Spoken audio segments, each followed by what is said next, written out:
नमस्कार, जय हिंद, वंदे मातरम। महेंद्र कुमार पांडे, दमदार 24 न्यूज़ में स्वागत है। विलेपार्ले विधानसभा के अंतर्गत प्रभाग 70 के शाखा में मैं हूँ और वार्तालाप करने के लिए प्रभाग 70 के शाखा प्रमुख नीलेश रमाकांत परब जी हमारे साथ में है।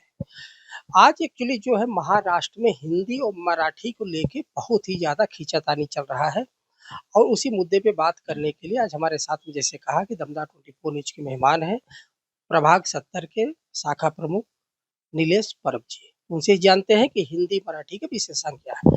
आपका दमदार 24 में भूषण जय महाराष्ट्र। जी, क्या है कि आज महाराष्ट्र में हिंदी मराठी को लेके बहुत ज्यादा खींचातानी चल रही, बहुत ज्यादा राजनीति चल रही है और जो परप्रांतीय हैं यूं कहें कि चाहे वो बिहार के हो, यूपी के हो, झारखंड के हो, गुजरात के हो, राजस्थान के हो, आज जितने भी है रिक्शा वाले, टैक्सी वाले, सब जो है इसमें पलायन कर रहे हैं। इस पे क्या सरकार ऐसा क्यों कर रही है कि लोग महाराष्ट्र छोड़ के भाग रहे हैं?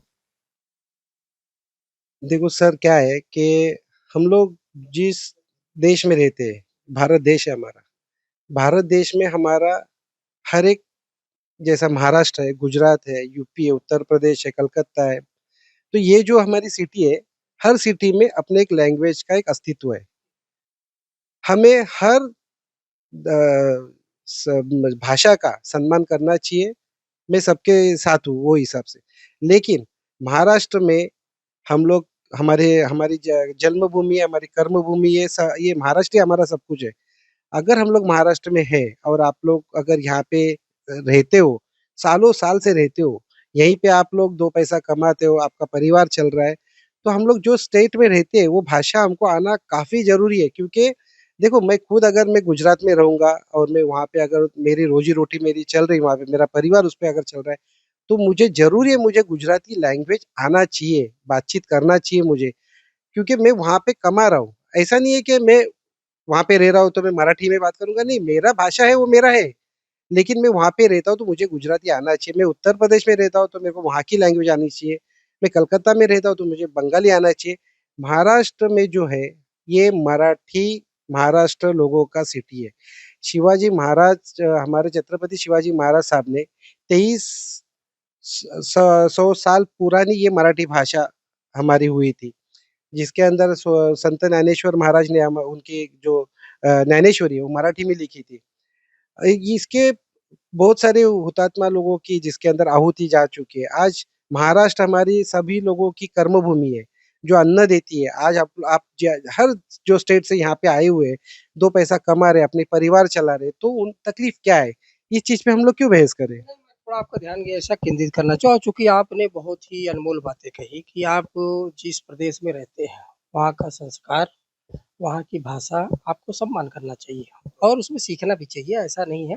अगर आज हम मराठी सीखते हैं, तो हमारे भविष्य में एक भाषा का हमको और ज्ञान होता है और जब हम मराठी में यहाँ बात करेंगे, तो हमारा क्या होता है कि और भी संबंध मजबूत होता है।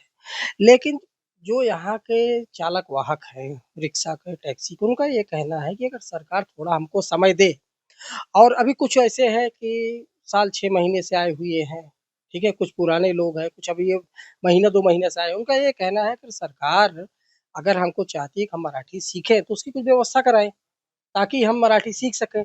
मराठी हम जब सीखेंगे, जब आप हमको सिखवाएँगे, तो मराठी क्यों नहीं सीखेंगे? अब लेकिन सरकार क्या बोलती है कि आप 1 हफ्ते पहले बोल दी कि अगर आप नहीं बोलेंगे तो आपका लेसन, बैच वगैरह सब कैंसल हो जाएगा। इससे लोग रिक्शा, टैक्सी वाले दुखी हैं। इस पे क्या कहेंगे? नहीं, देखो सर, कैसा है कि मैं खुद महाराष्ट्रन हूँ। मैं एक पार्टी से बिलीव करता हूँ, एक पोस्ट पे हूँ मैं। शिवसेना का मैं एक शाखा प्रमुख मैंने हूँ। इसीलिए प्रश्न आपके सामने रखा चूँकि आपकी सरकार महाराष्ट्र में, इसीलिए हमने ये प्रश्न रखा। मैं वही उसी मुद्दे पे आ रहा हूँ। आज मेरे वार्ड में 45 40% गुजराती लोग हैं।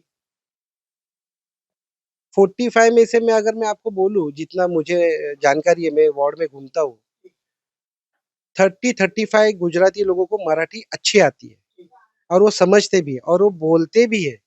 मेरे खुद पार्टी में, मेरे वार्ड में मेरे कुछ कार्यकर्ता और मेरे जो पोस्ट पे जो लोग हैं, उपशाखा प्रमुख है और 2-3 बड़े पोस्ट पे, उन लोग अदर कास्ट के हैं, लेकिन मराठी में इतना एकदम शार्प है उन लोग कि उनका मराठी आप सुनोगे तो आप बोलोगे कैसा है। मेरे 2 कार्यकर्ता मुस्लिम समाज के हैं, वो मराठी में बात करते हैं। उत्तर प्रदेश के हैं, वो मराठी में बात करते हैं। बात भाषा का नहीं है, आप कोई भी भाषा अगर आप बात करते हो, तो आपका जनरल नॉलेज बढ़ता है। इसमें कोई ये नहीं है कि मैं ये क्यों बोलूँ? ये बोलना गलत है कि मैं बोलूँगा ही नहीं। मैं जैसे ही मैंने आपको शुरुआती में मतलब स्टार्टिंग में बोला था, मैं अगर उत्तर प्रदेश में हूँ और मैं वहाँ पे अगर इतने सालों से रह रहा हूँ और मैं 2 पैसे वहाँ पे कमा रहा हूँ, मेरा परिवार गुज़र गुज़र रहा है वहाँ पे मतलब, तो मुझे वहाँ का भाषा आना चाहिए। ये नहीं कि मुझे अपनाना चाहिए। मैं कन्वर्ट नहीं किसी चीज़ में जा रहा हूँ, लेकिन मुझे भाषा आना चाहिए। मैं उसी मतलब मुद्दे पे मैं कायम रहूँगा कि महाराष्ट्र में आप रहते हो, तो मराठी आपको बोलनी आनी चाहिए। मैं आज ही बॉम्बे से आ रहा था, एक टैक्सी के पीछे मैं एक्चुअली मैं उसका फ़ोटो निकाल के रखने वाला था। उसने पीछे स्टिकर लगाया था, मला मराठी बोलता येतं, मला मराठी समजतं, या माझ्या टॅक्सीमध्ये बसा. ये कितना अच्छा सुविचार है। देखो आपको एक कदम आगे बढ़ाना पड़ेगा, आपको थोड़ा एक सहयोग नहीं, देना पड़ेगा। दिनेश जी आप ठीक कह रहे हैं, लेकिन हमारा ये कहने का मतलब था ये हमारे तरफ से नहीं है, जो चालक मार्ग टैक्सी और रिक्शा उनके तरफ से मैं ये सवाल रख रहा हूँ। उनका कहना है कि हम मराठी सीखेंगे, लेकिन हमको थोड़ा समय तो दीजिए।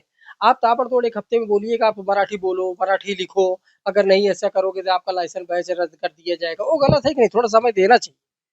लेकिन सर कैसा है कि आज जो बोल रही है, जो जो भी बोल रहे हैं, आज उनको यहाँ पे महाराष्ट्र में कितना साल हुआ, उसके ऊपर भी आप ज़रा सोचो।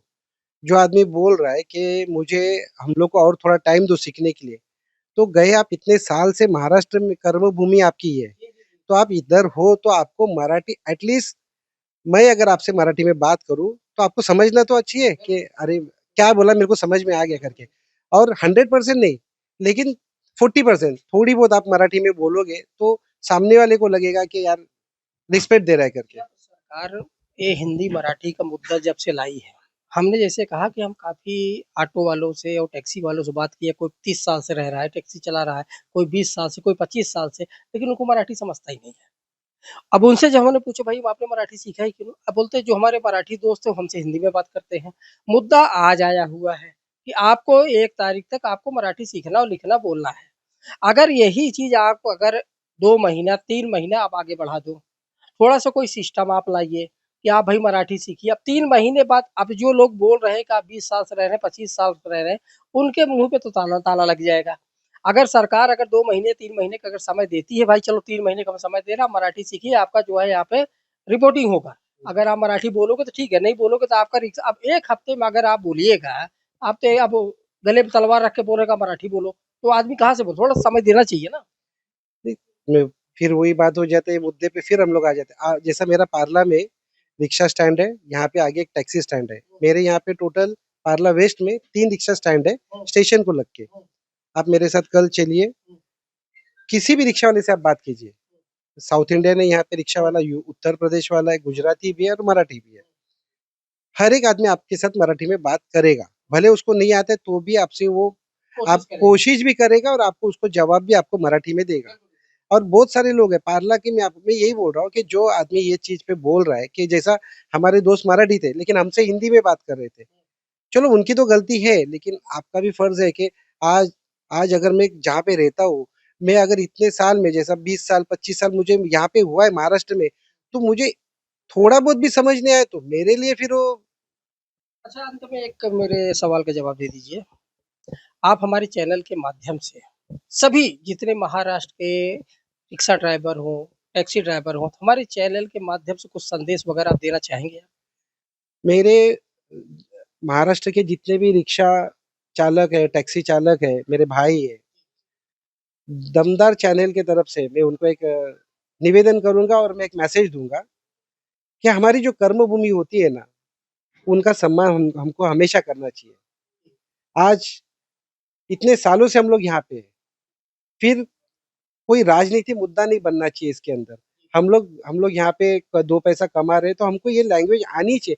क्या कुछ मतलब आपका कोई नुकसान होने वाला है या कुछ होने वाला है, लेकिन अगर आप ऐसा बोलोगे कि ये हमसे होगा नहीं, ये गलत स्टेटमेंट है। मैं यही निवेदन करूँगा कि आप सीखिए इसके ऊपर। सीखने से कोई छोटा नहीं होता है, उल्टा ज्ञान बढ़ता है। मैं आप सभी से निवेदन करूँगा कि आप इसके ऊपर ध्यान दीजिए और कोई पहाड़ चढ़ने जैसा नहीं है साइंस ये, बहुत जल्दी आप सीख जाओगे। वार्तालाप करने के लिए बहुत-बहुत धन्यवाद नीलेश जी। जैसे हमने कहा विलेपार्ले विधानसभा के अंतर्गत भाग 70 के शाखा प्रमुख नीलेश रमाकांत परब जी थे। हमने कुछ कड़ा सवाल भी इनके सामने रखा, चूँकि सरकार इनकी है, तो हमारा सवाल पूछना हमारा कर्तव्य है और इनका जवाब देना भी इनका परम कर्तव्य। उन्होंने बहुत ही बेबाकी ढंग से अब जवाब भी दिया है। देखिए क्या होता है कि एक तो बहुत ही सीधी-सी बात है, अगर हम ये मान लेते हैं कि अगर कोई महाराष्ट्र का आदमी अगर ये उत्तर प्रदेश में जाता है और वहाँ पर वो झारम-झार केवल मराठी ही बोलेगा, तो पहली बात तो उत्तर प्रदेश वालों को समझ में नहीं आए कि बोल क्या रहा है।